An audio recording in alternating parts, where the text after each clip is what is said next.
বস, এই ইউসুফ কাকা তো ডিরেক্ট পেট বাড়াবার লাথি মারলো। এই বুড়া তো জন্মের ঠেড়া, এটা তো কোনোভাবেই আটকানো যাচ্ছে না। আটকানো যাচ্ছে না মানে আটকাতেই হবে। এই বন্দর কোনোভাবেই বিদেশের হাতে যাইতে দেওয়া হবে না। আচ্ছা নেতা, আপনি এখনো চুপ করে আছেন? এদিকে আমাদের ভাত পানি সব বন্ধ করে দিতেছে কাকায়। তোমরা আন্দোলন করো না কেন? আমি তো আছি। হয় আপনি বিদেশে বইয়ে ম্যাও ম্যাও করতে থাকেন, আর এদিকে কাকায় আমাদের চুদলি পং করে দিক। এই সবাই ফোন লাগা। ঠিক আছে। আজকে আমরা এখানে উপস্থিত হয়েছি দেশ বিক্রির এই ষড়যন্ত্র রুখে দেওয়ার জন্য। অবিলম্বে এই ষড়যন্ত্র বন্ধ করতে হবে। এই বন্দর যদি দিতে হয় তাহলে আমাদের রক্তের উপর পাড়া দিয়ে দিতে হবে। কি হয়েছে, আপনি হাসতেছেন কেন? আমি ওদের কাণ্ড দিকে হাসতেছি। দেশ বিক্রি হয়ে যাচ্ছে এই জন্য ওরা চিল্লাচ্ছে না, ওরা চিল্লাচ্ছে ওদের ধান্দা বন্ধ হয়ে যাচ্ছে এই জন্য। গত 54 বছরে এই ব্যবসায়ীদের জিম্মি করে এই বন্দর থেকে হাজার হাজার কোটি টাকা লোপাট করেছে এই বদের দল।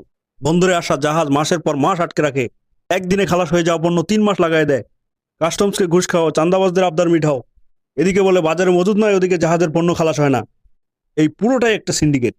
এই করে করে 60 টাকার চাল আমাদের 120 টাকায় কিনতে হয়, 150 টাকার তেল আমাদের 200 টাকায় কিনতে হয়। কিন্তু বন্দর কেন?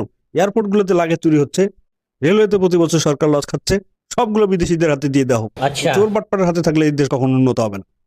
আর সারা প্রশাসন করে কি? দুদকেদের সম্পদের বিবরণ নেয় না কেন? আর্মি এদেরকে ধরে ছেঁচা দেয় না কেন? সুটিয়ে লাল করে দেবো, নোংরামি বার করে দেবো।